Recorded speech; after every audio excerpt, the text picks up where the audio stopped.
right here, right now. All right, guys. I want to get started. I know it's exam week, so I hope you guys are doing well. We're going to do our best to keep this meeting kind of short so we can all go home, study, do whatever else. So first up, we have a guest here tonight. Listen up, Paul. We have a guest here tonight. Jennifer Walters, director of the CCPD, CCPD is here to talk about career fair and career services at RPI. Yes, thank you. I'm relatively new here, so I'm learning all the acronyms too. One of those things that you get quizzed on one day. But Kyle asked me to come and just talk to you a little bit about the services that we offer and to give you a little bit of career fair prep. So whether you need it for yourselves or for one of the organizations you're with, we can pass that information along. First thing we do is obviously career counseling. You can make an appointment to do that. You can come in. We have that an online appointment scheduler. So you can go right on our homepage, make an appointment. Okay, there's 3 of us as counselors. You can pick anyone you want to see based on your availability and ours. You can do a phone appointment. If you have friends or you're going to be studying abroad and you can't come in, we can do that via phone as well. Okay, so that's one of the main services we offer. We do assessment. So if you're working with freshmen who are just, I have no idea what I want to do, we can help them to try to figure that out. Okay, we also do mock interviews. Career fair is coming up. Hopefully, you get an interview. If you haven't been through the process before, it can be scary. So we help you to prepare for that and know how to answer the questions. Anything else along that career spectrum, we can help you with. If you have a question about how long you should have to respond to an offer, we can help you negotiate more time if you feel you need it. What does it mean when you get that package that goes through all those benefits? And you're thinking, I don't need any of these benefits. I'm healthy, I'm 20-something, I don't need them right now. We can help you figure out what might be valuable later on. Okay, so those are the main services we offer. We can also do presentations for groups. So there's a form on our website. You let us know what you need, we'll try to fit it in. Okay? Any questions about general services? Okay. All right, so I think we have to go back maybe one here just to talk about career fair. Yep. All right, how many of you are registered for career fair? Of those of you that aren't, do you have jobs? Is that why you're not registering for career fair? Yeah. All right. There's one in the crowd. All right. If you haven't done so already, please register for career fair. Encourage everyone to do it. I think right now they've got over 2,000 students registered, about 177 companies. So there should be hopefully a little bit of something for everyone. It is a 2-day event. You'll notice that on the website, once you register, you'll see who's coming. And you'll also know what days are going to be here, whether it's Friday and Saturday or one or the other. I would encourage you to get there the first day if you can. I know there's some tests that day. Try to talk to faculty and see if that can be your excused absence from class. I know it's tough. So register to get the list. Then go on JobLink. How many of you are familiar with JobLink? Awesome, okay. JobLink is our online job posting system. It's going to tell you what jobs are available. It'll tell you about information sessions. Any programs we're doing will be on there as well. So it's kind of a one-stop shop for you to see what's happening with employers. So before you go to the career fair, make sure you visit the company websites and narrow it down. There's 177 companies coming. Pick 7 to 10. Narrow your focus. Know as much as you can about those 7 to 10 that are coming. Because you want to be able to walk up and not just go, hi, I'm Joe Smith, do you have any jobs? You want to go up with your pitch and knowing what positions they have available. So be as knowledgeable as you can. Some companies will have you apply at their website as well as JobLink or in addition to that. So you might have to apply on JobLink and their website or just their website. Okay, a lot of companies for federal laws have to track who's applying. Okay, go to the next one, please. I don't know who's doing their slide. Okay. This is how people can get to JobLink. It's right off of our site. If you've never logged on, it's your RIN number for username and password. If you forget it, there's a link there too. You can reset your password. And we can go to the next one. There you go. All right, so again, this is our on-campus recruiting. You're going to hear OCR a lot from our office. That's what it stands for. It's on-campus recruiting. The positions on JobLink list OCR as well as other job postings. If it's not under OCR, it just means that a company is looking, but they're not coming on campus to interview. So they're still posting positions, still looking for RPI students, but just not coming to campus. All of the companies who post positions will have deadlines. Some of them will be in advance of career fair. So that's why it's important to register now. So that you can get on there, apply to the positions you're interested in, and have a shot, have your resume be in the pile. The easiest way to search things, it's kind of non-intuitive, kind of job-based, but look by your major. As you go in, it's a couple steps in, it's an advanced search to search by your major. When you do that, you will see jobs come up. Some of them will be in a dark black, some of them may be grayed out. That means for one reason or another, you don't match their qualifications. If you have an issue with that, if it says that you're a junior and you believe that you're really senior standing, let us know. Because we can help you then to apply if that's the only thing that's stopping you.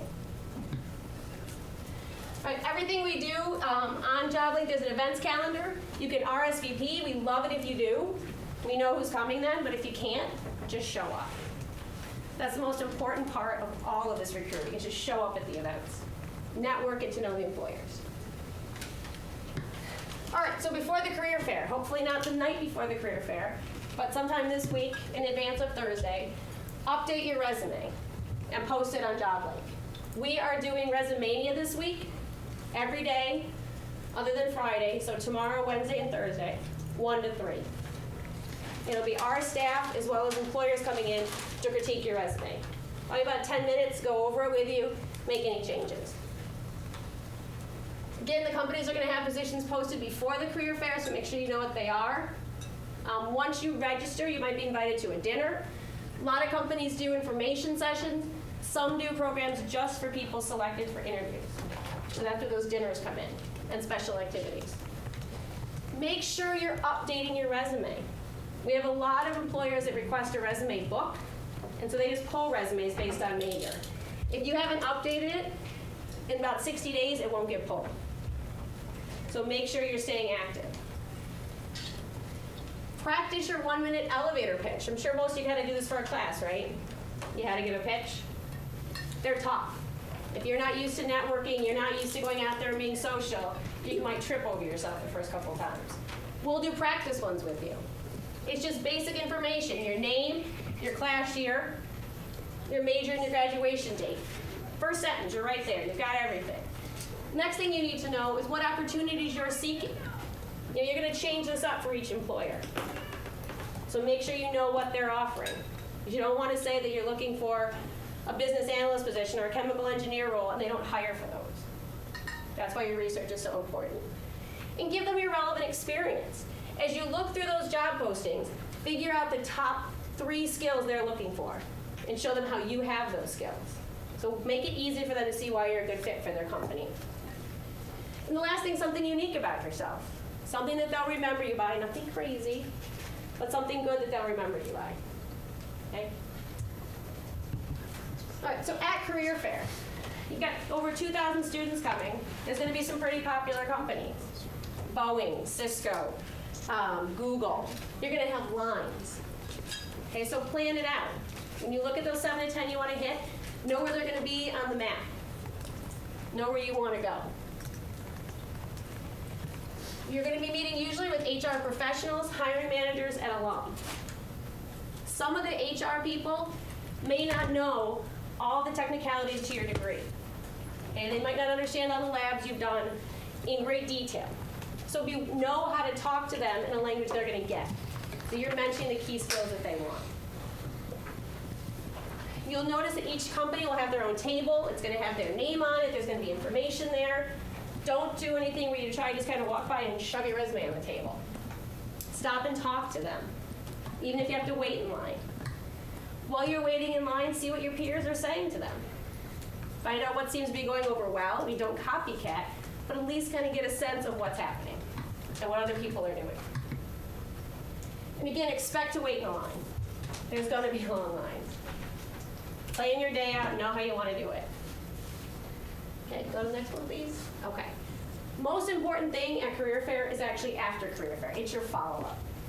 Get a business card from every person you talk to, and then follow up with an email. Thank them for being on campus. It was great to meet them. Let them know where they met you. Most of these people are traveling from early September to mid-November, going to campuses. So let them know who you are, where you met them, and when.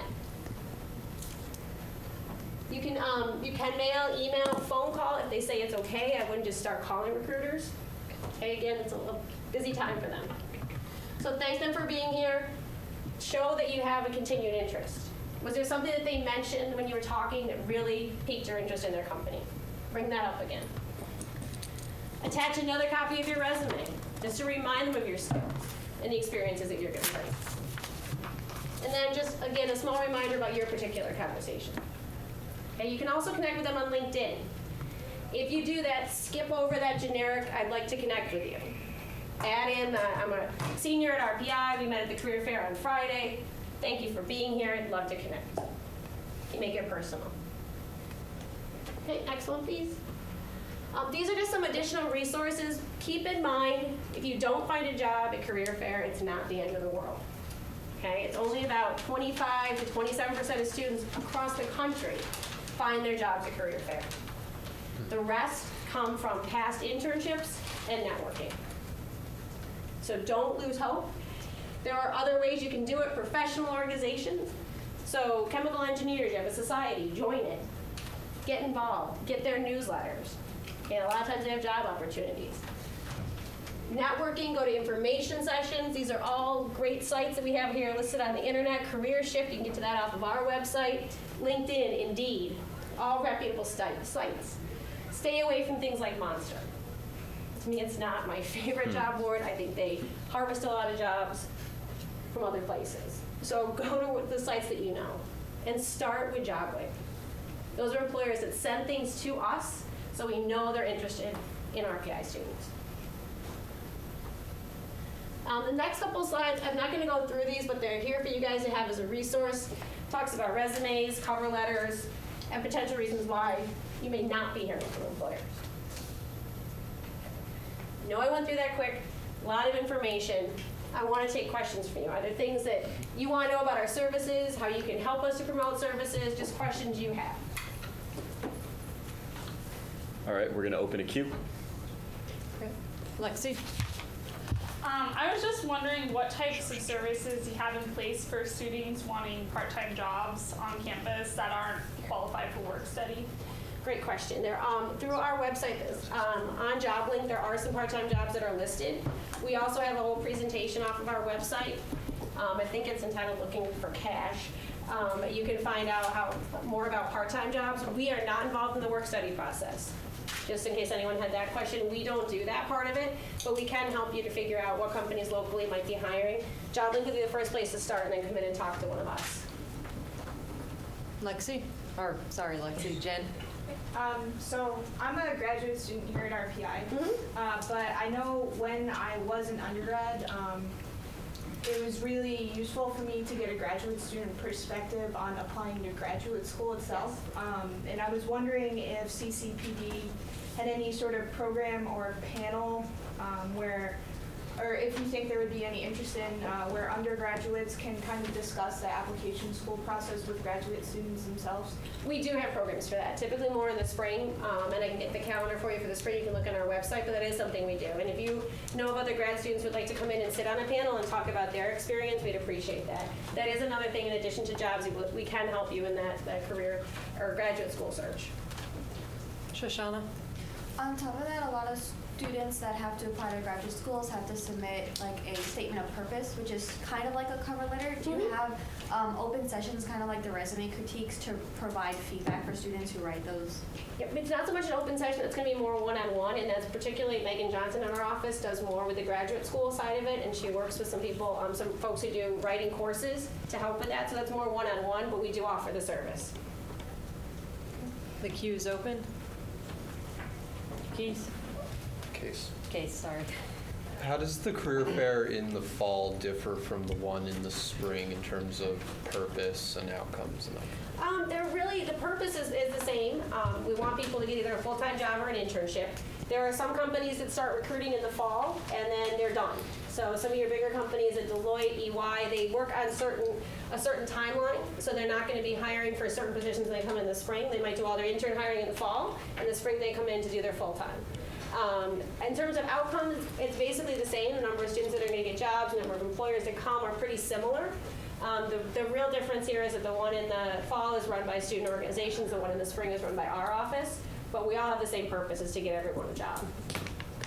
Mason?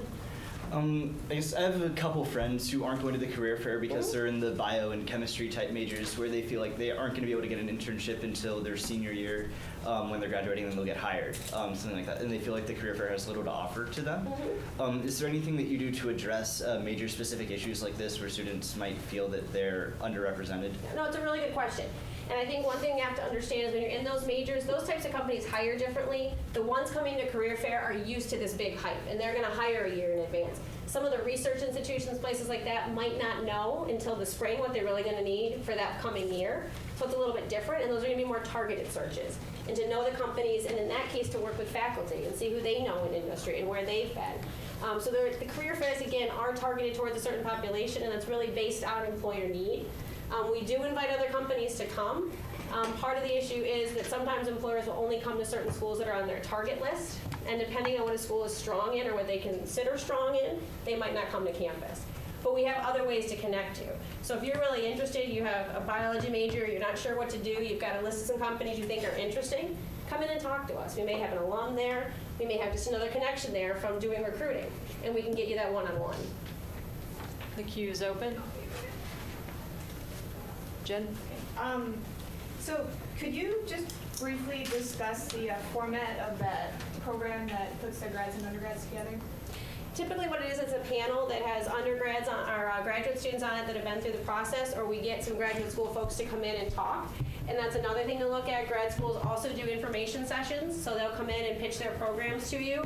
And we're open to, if you have an idea for another program or another way of doing it, we'd be happy to talk to you about that if you think there's a better way to get that information out, especially in a particular major.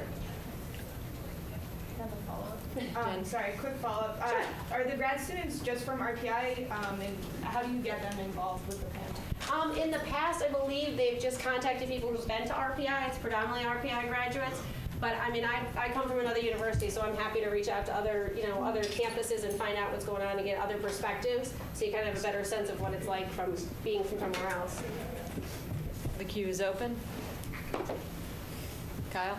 So one of the biggest challenges students often face going into their initial internship or employment opportunity is experience. People look for experience when they're hiring.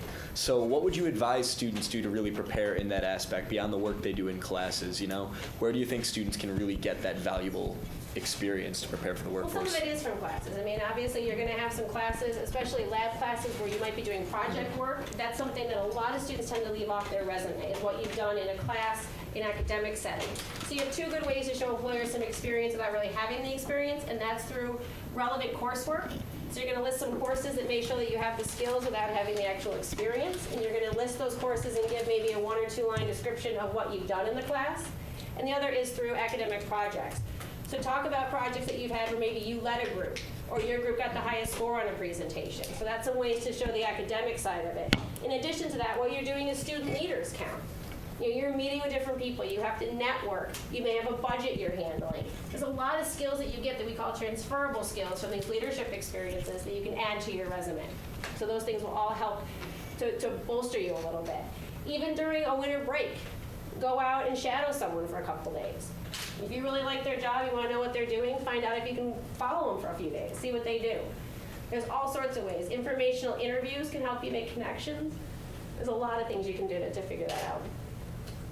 Lexi? Just one more question. I've heard that there's been talks of trying to increase the part-time jobs on campus. Is that true? And if so, is there any student input that's needed about that particular issue? Right now, a lot of the work that's going on in increasing student jobs is kind of happening at the administrative end of it, and we're kind of figuring out the best path to go. Once we get some of that, I think student feedback is always welcome in that process, to know what types of jobs you want, what things you think would be relevant, how many hours you want to work. So it's in process right now. And then just a quick follow-up, sorry. Yeah. Do you have a timeline of when you might need student input? We're just beginning, Okay. so it's probably in the third meeting or so of the whole group, so we're trying to figure that out right now. So I'm probably thinking earliest would be next semester. Okay. Justin? I'm a first semester freshman. Obviously, I'm not looking for a full-time job yet, but always open to internships. Do you have any particular recommendations in terms of how we should structure and present ourselves as freshmen since we don't really have the most experience? Well, we do a number of series just for freshmen. There's a freshman career compass. We actually have a program going on right now that helps you to kind of figure out what to do with your resume and what experiences to put on there. I would say as a freshman, it's still important to go to career fair. You make connections. I know a number of recruiters that remember students coming as freshman year and then actually track them and want to get to know them. We'll follow up sophomore year with an opportunity. So I think what you need to do is get your resume in shape. We have a guidebook you can come in and take a look at, or come in and get a resume critique. But as a freshman, you don't want to take off things like being a lifeguard or waitress or cashier, because there are those transferable skills. You know, if you're a camp counselor and you're responsible for 12 kids and one of them gets hurt, for you to have to walk up to a parent and say, oh, by the way, I was watching your son today and he broke his leg, that's communicating not so good news to somebody who's not going to be happy about it. That's the same thing if you're working on a project for a client and now you can't do what they've asked you to do.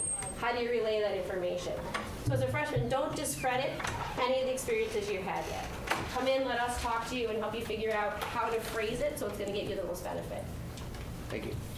The queue's open. Also, guests, please remember that you are able to ask questions at this point in time also. Anyone? Kyle? I've got another. So you've outlined a lot of great services here that the CCPD offers, that the NSBE Shep Career Fair offers. But I think one of the biggest challenges is that a lot of students aren't aware.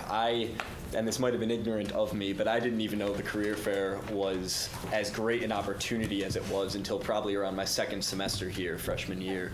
What are some ways in which you're trying to reach out to students and ways in which we as a Senate might be able to help spread the word and inform students of these services? I think that's a great question. I mean, I know you guys get inundated with emails, but we do send out a weekly email. It goes out every Monday to let you know what's happening, to let you know what information sessions are coming, what employers are here, what sessions that we're doing. So that goes out. We put signage up all over the place. We're happy to forward along PDFs of anything to send to you as Senate to distribute out. And we're trying to work more with student organizations to do the same. So if we feel there's something particularly relevant to a student org, then we'll copy them in on the advertising to make sure it goes out to them as well. But we're really looking for your suggestions on how to reach out, because we know you get a lot of emails, not everything's read. What is the best way for us to communicate with you? Anthony? Oh, Mike. Sorry, Morgan. Jacob, sorry about that. Yeah. So anyways, hi everyone, I'm Jacob. Question. For those who don't know. It's okay, that's Anyways, confusing. so I'm going to be applying for grad school next year. Okay. And you know, I've gone to the career fair the past 3 years, and I've noticed there was a few grad schools there, but that wasn't really the primary focus. Is there like another, I guess, equivalent career fair-esque thing for people who are planning on applying to grad school? Right now, there is not. That is something that, I came from Syracuse University, and in addition to our career fair, we did a graduate school fair. If that's something that you guys are interested in, have a want for, then let us know that, and we'll try to see what we can do. But what we do to kind of supplement that, as I was talking about earlier, the information sessions that some of these schools put on, when they come and do a panel for us, something like that, we're trying to do it. But as of right now, there is not an equivalent, grad school fair. Okay, the queue's open. Anyone else? I just want to throw in two more things for you. If you know of anybody who is looking to come to career fair, feels like they don't have the right clothes, we have something called the clothes closet, where people can come, take a suit, borrow it, bring it back, clean it, bring it back, and use it. That's going to be open this week, Wednesday 1 to 3, Thursday 10 to 12, and again from 4 to 5, and Friday 8:30 to 12. And that information is posted in our office and will likely be on our website. And then tomorrow we have employers coming in from Regeneron to talk about preparing for the technical interview. That's at 7 o'clock tomorrow. Okay, any questions, please email me or stop by the office. All right, thank you very much.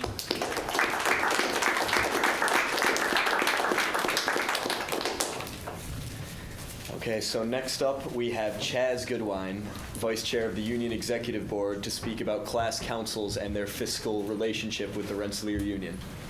Yeah, so hello everybody. I'm here tonight because last week the Union Executive Board approved the establishment of a task force to look into class councils, specifically their financial relationship with the union. This was spurred on by the fact that class councils are the only funded organization that has their funds go through the union that aren't required to submit a budget or have their spending approved in any format by the executive body that holds their funds. So that aspect, along with some other things, has encouraged the formation of this task force, which will be looking into just various aspects of class councils and providing, I guess, proposals to both the Senate and the Executive Board and the undergraduate council and grad council as well, even though I don't know what we would propose to grad council. But it would, just looking into these things and just to develop a way in which the relationship can be better defined between these organizations and the union student body. Normally, most executive board meetings are open in all senses. We closed the meeting last week when this came up because we didn't want knowledge to go out unchecked.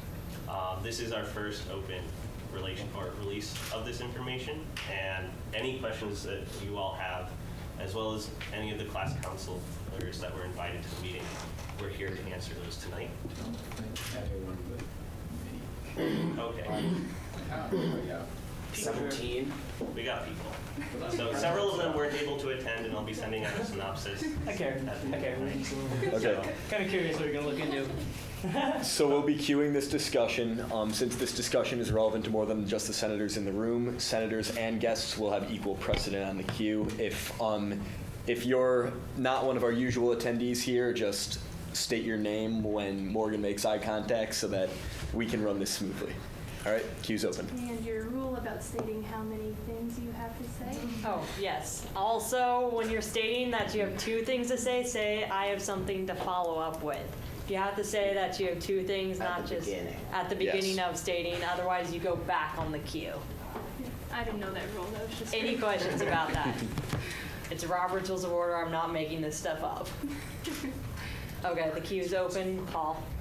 Yeah, I know with working with the class of 2017 council as one of the senators on it, that a lot of what we do are events that we plan over the course of the year, or we see what different members of our class are interested in doing, and then allocate funds from knowing, okay, we have X amount of money available to us, then we start planning exactly what the event is or what things we can do out of that, because it's hard to plan a year ahead of time.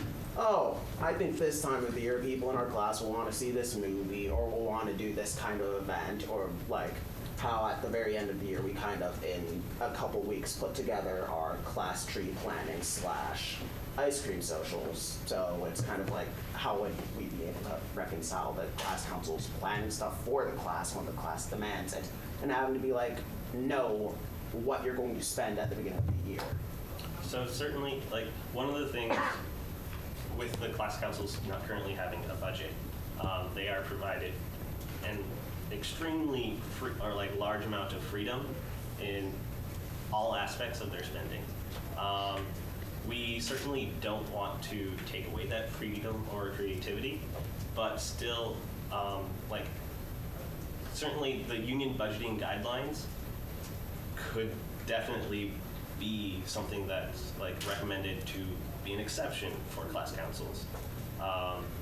Another aspect with class councils, which also clubs see, when you're creating a budget, you don't necessarily have the same people in place who would be using the budget the following year. But certain vague general guidelines might be a result. And I'm saying it might be a result because the task force isn't created yet in membership. So they'll be looking into these ideas of what would be a best possible outcome. But so with that, I don't see that if budgets get created, that you guys would have to explicitly state out which events that you want to do a year in advance. More or less, there would be some sort of idea going into the year that you would spend X amount or a percentage amount out of your annual funds towards events during this time. Still being up to everybody at the council as to how they see it. Justin? Raise my hand. Oh, Jacob. Okay. Cool. So I guess my question is more about where, I guess, the concern is really stemming from, because in the status quo right now, all of the class councils by their constitution do actually have to make a budget. You know, it's internal, it just never gets pushed up to you guys. Like, is that what you want, or is it more about like the oversight and the fact that there isn't a body that's explicitly approving, you know, the events that they're doing, and, you know, checking that it's within their purpose? In more or less, it's the oversight, and the union executive board is responsible for all finances that go through the union. And we have overlooked class councils up until this point. All student dues do go through the union, and the union is technically responsible for how those are spent. Additionally, any sort of funds that go, if there's anything that goes awry with the contract, the union is responsible then. Yeah. Other things that have spurred this on, class gifts get expensive. Yes. And can also have long-term costs associated with them. And the union is the one that the Institute puts those costs on, even though the union doesn't have any oversight as to what those costs might possibly be. Okay. So that's just another sort of aspect of the financial relationship with class councils. Shoshana? My question was asked. Okay. Kristen? I guess we're familiar with how the graduate council receives their allotment every year. Could you summarize how the undergrads is similar or unsimilar? I believe it is similar. However, a unique difference between the undergrads and grads is that the undergrads have a short time here, that each year is radically different the way they spend their money. Well, for the grad students, you can expect to be spending your money the same each year and holding the same events. Freshmen, they'll be planting a tree and holding events. Sophomores will be putting together various committees, I think Ring is chosen. A few other events, starting up some of their reoccurring class events, and always saving money for senior events as well, and possibly things to put towards their gift. So the items that their money goes towards are very different. So undergraduate councils and grad council is something that the task force would they would both look into them, because they're currently, I guess, unsupervised organizations from the union's point of view, but they would be definitely seen by their unique characteristics. Jacob? Okay, so I guess my second question is that if there was an internal regulation through the UC that, you know, had an approval process for events to make sure that, you know, the money was going to the right place, and, you know, in addition to budgets being submitted, you know, there was some process of accountability, I guess, would that be enough to satisfy the e-board, as long as, you know, we were able to tell you we're using the money for this thing, and here's why it's okay based on our internal standards? I'm not sure, but these questions are some of the things that the task force has set out to try and investigate and answer.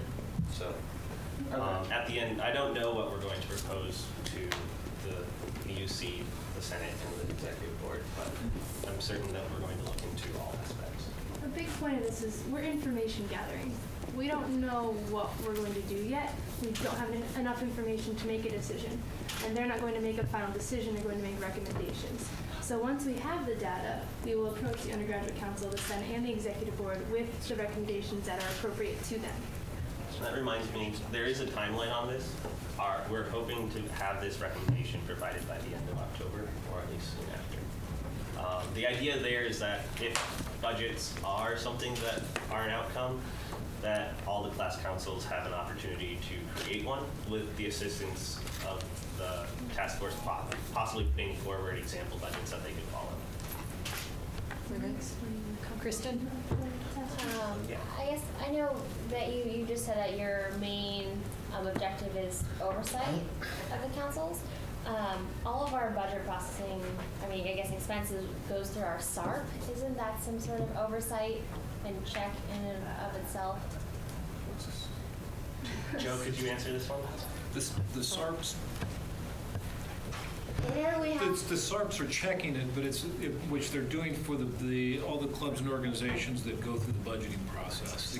The SARPs at times feel challenged because all of a sudden they've got an organization coming through requesting to spend something, and because it hasn't gone through budgeting, it's like, well, I don't know if I can approve this or not. It's like, it's not illegal, but students haven't advised us about whether they want the money spent in a certain manner or not. Real quick. It should be a student decision, not an admin decision. Okay, real quick, I think we have a point of clarification right over here with Paul. Yeah, what's a SARP? Student activity resource person. Those are the union administrators. Every club has a SARP. It is someone they go to get purchases signed off on to make sure that they're spending in line with their budget and so that they're following all the rules of the union with their purchases. And the class councils don't have one, but the grad council does. Do we go through the union? Most student government groups and union constitution groups have Joe Cassidy here as a SARP. Other groups are divided by the responsibilities of the various directors and so on. So, in essence, right now, all the organizations and the varsity teams that are being funded by union activity fees, with the exception of class council and the graduate council, they have to submit budgets late November, early December, and the e-board reviews and approves those, and that ends up providing, in essence, the template for the organization to operate off of, and the SARPs say, okay, the e-board has approved you to do this, so we help execute. The SARPs don't have budget approval. Kyle? First, point of clarification to help with this discussion. Class dues have always been in kind of a nebulous field where the last time they were raised, it went directly through the director of the union, Rick Hart, but there's never been an official process to raise them through the executive board or through the undergraduate council at this point. So the discussion is putting in place some sort of process to stabilize that so that class dues are controlled by students the way the rest of the union activity fee is, and so that class councils are accountable with their budgets. My question for Chaz is, with this committee, who can join and what is your intended membership? Yes, and just asking to actually add that. So the committee it's going to consist of executive boarders, Senate representative, or executive board representative, senators, and undergraduate counselors, sorry, people on the councils. So I want somebody from, well, at least one from each year represented, so, and a graduate counselor, sorry. Yeah. So far, I don't want it to be overly large either. The idea is to have maybe 9 members on this task force. 3 are decided myself, Andrew Stano, and Colton Fisher as executive board members. But I'd be looking for around 6 others to meet the other category. I understand that there's a lot of overlap with Senate and councils in some form or another, so if you guys can double up that way, that'd be great. But at the same time, it's not supposed to be large. But I would be looking for individuals to contact me if they're interested in participating in it. So. Jacob? Oh yeah, I just wanted to make a point of clarification on Kyle's statement. Actually, class dues aren't defined anywhere. Like, yesterday I was checking all of the documents, it's not in the union constitution, it's not in the e-board bylaws, it's just nowhere. Correct. So one recommendation that might come out of it is that we put something in the Constitution or any of the bylaws or anything so that for the future it's just a stable force. It's not something that's just kind of hanging out in the air. Or how it could possibly be changed. The queue is now open. I have no idea what your name is. It's okay. Dan Rogers. I'm treasurer for the class of 17. And I was curious, not as much the motives. It seems like it's going to be beneficial to every class. But kind of how the committee is going to work. Are you expecting representation from every committee and then us kind of portraying what we are going through financially via them, or are you going to have direct contact with each committee and treasurer? So I was hoping that the council's representatives, the individual from each council in something or another, would be able to communicate back to their council. Okay. Be complicated to try and. That's another reason why we're having this meeting here tonight at the Senate meeting, because there's a lot of class councils, and it's hard to keep in touch with you all. So, as few meetings as possible are ideally how it's going to happen. But also with that, there will be general, like, it is going to be a closed task force. Okay. So we're not going to be releasing too much information until we actually have something that we agree upon. We'll be informing everybody with. So. Shoshana? Whatever comes of this task force, I just want to make sure that there's a special emphasis on looking out for the freshman council. Anyone who's on the undergraduate council can explain that its own special challenges. You come to RPI, you have all this stress upon you, and then you're trying to figure out a lot of things and learn from the other councils. We haven't even had a formal learning process in the last couple of years. I know the undergraduate council is working on some training. So sometimes where the senior class has done this for years and they have those recurring events, freshman councils don't always have those. Graduate councils certainly have a nice stable council now and have for a very long time. But I don't think that you can always have a one-size-fits-all procedure. A freshman council is very different than a graduate council is very different than a freshman council. Okay, real quick, Chaz. Jacob, real quick for clarification. BGC is doing that now. We're working on just said training that. this semester. Just letting you know. I guess my idea is that certainly because the councils, they're a special case, and I don't think that we would be able to do anything soft or like very clear cut, and everything's going to have to be fairly vague when we in our recommendations to how we handle all the councils.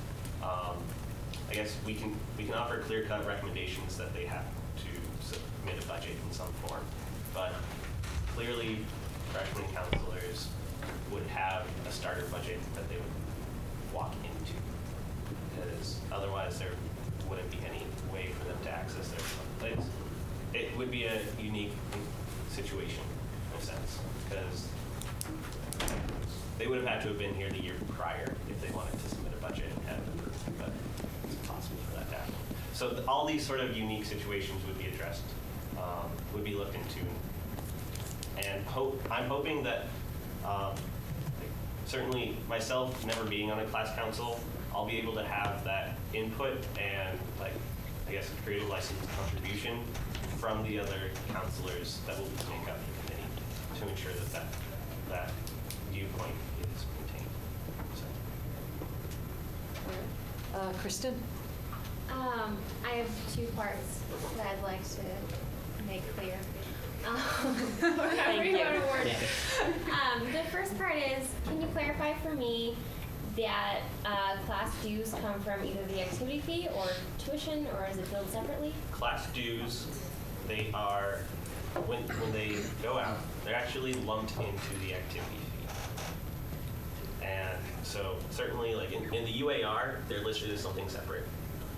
When they go out to your bill, there are It's the same. the same thing. The institute considers it one fee. Okay.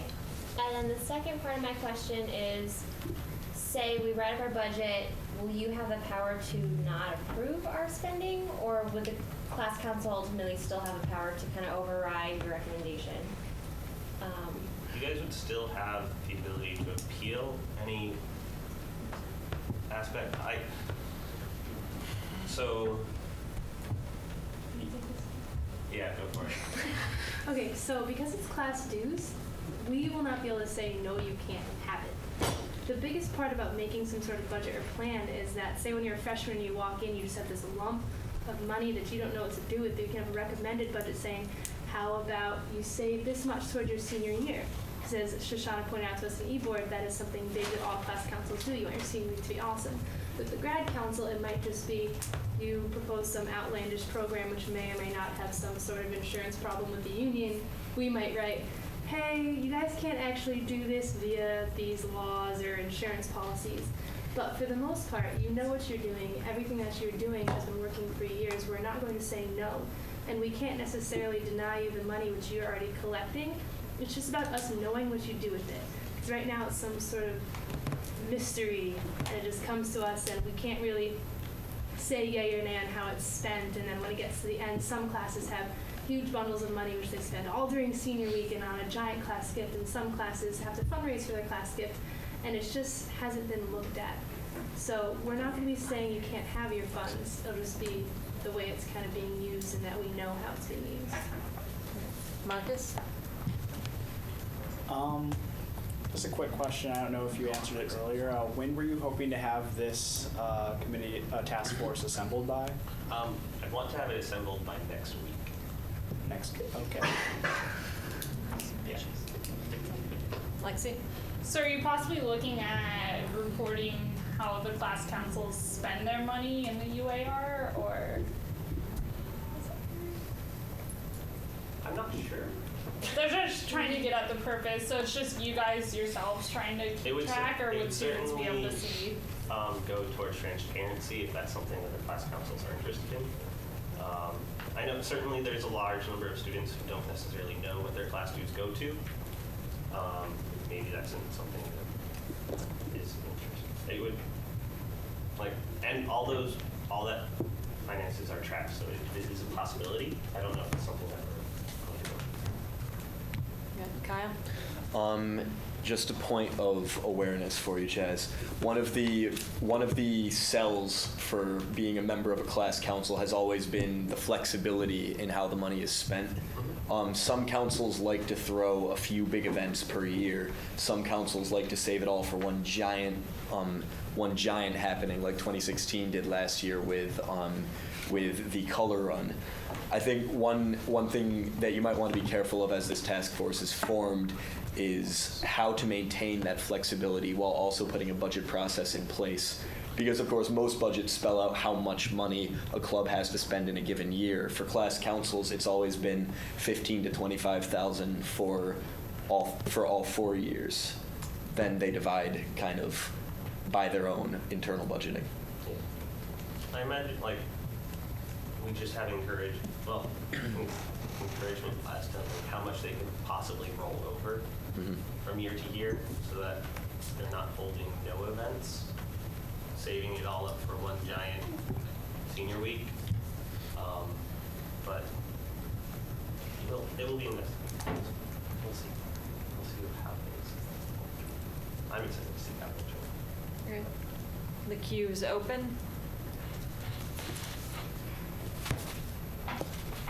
Looks like we might have something formulating over here. No. Nothing? All right, any other comments, guys? Is anyone interested in joining this committee? Please put me on. Okay. Well, Chaz, Erin, thank you guys for the conversation with us today. As I'll say later during my report, I'll send out Chaz's information to the entire Senate. You can email Chaz, Erin, myself, or Shoshana, our liaison, if you want to be put on this, and we can connect you with the group. Two of them were guests who raised their hand. To our guests. Open to counselors. Paul, you have some? The senators can forward Yeah, exactly. them, since I know Dan's Yeah, on we're good. the council with the senators. Yeah, senators sit on their class councils as liaisons, so they.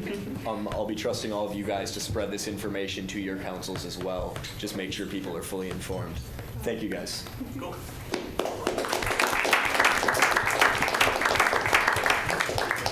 Okay, with our presentations done for the day, we're going to move on to committee reports. We'll start with R&E. Melanie? So we didn't need to have primaries today because there weren't enough people running. We have 8 Senate candidates running, 2 presidents, and their candidates, and I think like 3 or 4 class reps. So final elections will be on Thursday. How are you for poll sitting? We're fine. If anyone wants to sign up, though, you can. We have at least one person from Arnie, like for each half hour, but it would be helpful if we had more. Or you guys could leave me sitting at a table alone for an hour and a half. I'm just saying. Can you send the poll sitting schedule sign-ups out to the Senate as a reminder? Again, yeah, sure. Yeah, just send it again. Okay. Cool. AAC, Marcus. AAC, we're doing a lot of contacting for our various projects, for our research-based projects, the research opportunities, and then the research catalog. Research catalog being looking into research that's already been done at RPI to see if you can follow up on things. We're contacting the director of research and biotech, and then the vice president of research for RPI. Syllabus catalog, we're on roll with that. We figured out where it was left off, and now we're picking that up again. We're talking to department heads, so then that way we can start to organize the syllabi and finally put them somewhere where students can have access to all of them. Student representation, we're still meeting with a lot of the honor societies for the different departments and seeing what role they'd like to play in their department's curriculum decisions. Mentoring pool, we're meeting with more people in ALAC to see where we want to take it and more of the structure that we're going to have for the system. And yeah, that pretty much sums it up. Okay, thank you. Facilities and Sigma Chi, Joe. So FSC, biggest thing we did last Tuesday was plan a light walk. That's basically finalized now. We're contacting HubSafe, and they're going to have us contact Detroit Police to set all of that up. All the routes have been finalized. That's next Monday, the 29th, so I have some pasta next Sunday. In addition to a light walk, sorry, carve up, yeah, it's a long walk. Anyway, in addition to the light walk, we're doing a bunch of other campus-related things, including work on transportation. We're going to talk to Alex De Silva, see if we can fix parking, kind of like we tried to do with SLC last year. We're working on classroom assessments, figuring out how we can fix classrooms should we have any broken equipment, things of that nature. Working on trying to publicize all of these things. In addition to that, we're working on getting Arizona's back in Fathers. We can calm down now. Working on. It's not done yet, James. I'm going to the committee meeting, so. You can tell IFC that it's coming back. Perfect. Let's not do this again. No. So that's basically all of FSC. Let's talk about HSAC. That's my committee. Okay, that's the next report. Actually, wait, one other thing. The C meets tomorrow at 5, as usual. Good to go. So right HSAC. Sorry? So HSAC, also Joe. Right. So HSAC is meeting tomorrow at 6 in the same place as FSC, so I get to sit in the same seat for 2 hours in a row. That'll be our first meeting, so feel free to come join me. I get lonely sometimes. We're going to be focusing on the biggest projects that are on the plate. First and foremost, it's going to be the meal plans. That's kind of a big ticket item. So feel free to stop by. That should be everything. All right, thank you very much. Lexi, SLC. So last meeting, we established 3 main subcommittees. The Student Policy Committee, which Paul will talk about a little later, that's dealing with the student handbook changes. Residence Life, which we had a couple of members from RSA, which were very helpful. So we're hoping to recruit members from Res Life and RSA to that committee. And then Health Center, working on our old projects and some new projects related to counseling and health center. So we're just working on Senate survey questions, establishing, where we want to go with each project, and we plan on finalizing those next meeting, and then moving forward with starting to benchmark. Okay, before we move on, with regards to the Res Life Committee, how's that being handled so far? We're hoping to form a collaborative process with RSA and possibly have an RSA chairperson. But at this point, how's it running? Well, we've only had really one meeting Okay. with that subcommittee. So Case kind of led the Res Life subcommittee last meeting, and we're just kind of compiling a lot of brainstorming about possible potential problems with res halls. So the idea is that we want to get kind of a compiled list of what we have and then use that to formulate our Senate survey questions and possibly do some other outreach related to those so we can identify what the biggest student need is. All right, thank you very much. Paul, student policy. So we had our first subcommittee meeting during the SLC meeting last week, and right now we're still waiting to get a copy of the handbook from Dean Smith so we can start actually looking at it. So instead of sitting around twiddling our thumbs and stuff like that, we spent a lot of time working on how we're going to plan on advertising and the subcommittee and growing its membership, and raising awareness on campus for what we're going to be working on with it and how, like, just what it is, what we're doing, how people can get involved if they want to. And we also started gathering a list and reaching out to key stakeholders in the student community. And so far we've planned to request for formal, like, liaisons or members from the IFC, Panhel, and the, what's it called again? The SAC, Student Athletic Advisory Council. Yeah, that thing. Yeah, exactly. So anybody who wants to turn up can turn up. We meet during SLC for now, and yeah, that's it. So. Thank you, Paul. Gabe, WebTech. Yep.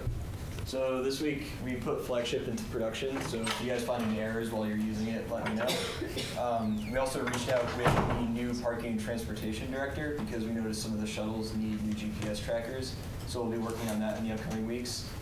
And also we gave a talk to Arcos. Morthy invited us, and we had 2 people reach out being interested in WebTech, so we'll see how that goes. That's really cool. All right, Morgan, COC. Okay, so we just had our first meeting this past week and went really well. The first major project that we're working on is Sage Fest, which is this weekend, working with Sage to coordinate getting RPI students down there and really advertising that.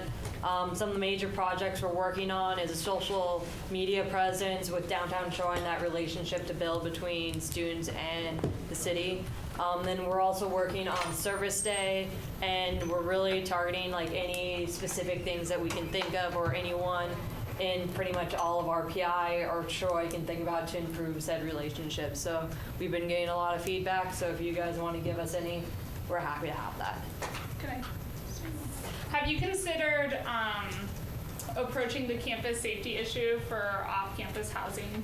Okay. Yeah. I was going to email you about it, but I'm just wondering if you guys talked about that at all. No, we haven't. Okay. Because I went to the town hall meeting last week, so I can talk to you. Could you remind everyone of your meeting time? We are currently meeting on Thursdays at 6 o'clock, but depending on who our members are, we can change that to fit their times better. How about location? SGS. Okay, cool. Thank you. We're moving on to constituent reports then. Shoshana, eBoard.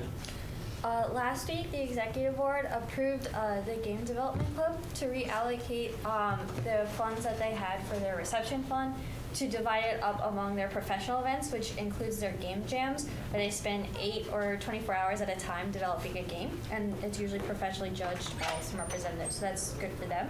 Then we also approved some band trips for the Rensselaer Astrophysical Society to go to star parties. That also sounds like fun. And then on October 26th, you're all gonna love this, we had the GMPU brunch. All senators and executive board members are able to attend for free. You get food. You also get this nice little glass, and you take it home. It's like the mug, but smaller and cuter. And then if your parents or any family members are coming, because it is family weekend, they have to pay for tickets, but if you tell us, we can help you coordinate that in advance because they do have a limited number of seating. Yes. What day was that? October 26th. Yes, free food. Write it down. Thank you, Shosh. Kristen, Grad Council. Grad Council had pretty normal Listen up, guys. meeting. We have formed a subcommittee the first subcommittee in like probably 5 years of the grad council. We have named it the Graduate Supplement Review Committee. Supplemental supplement. But we'll be working with the Dean of Students, Mark Smith, from VP, to make revisions to the grad supplement in the near future.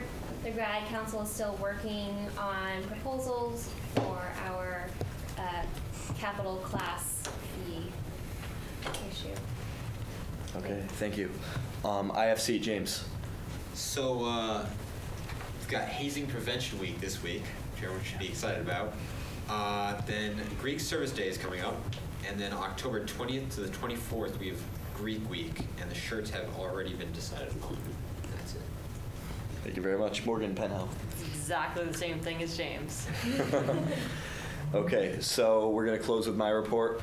As you can see, there are a number of positions available. First, Gavin has resigned as chair of the Student Government Communications Committee due to time constraints. So there's going to be an open call this week for applications. If any of you or anyone you know is interested in applying, please contact me and we'll set up a joint interview with myself and Aaron.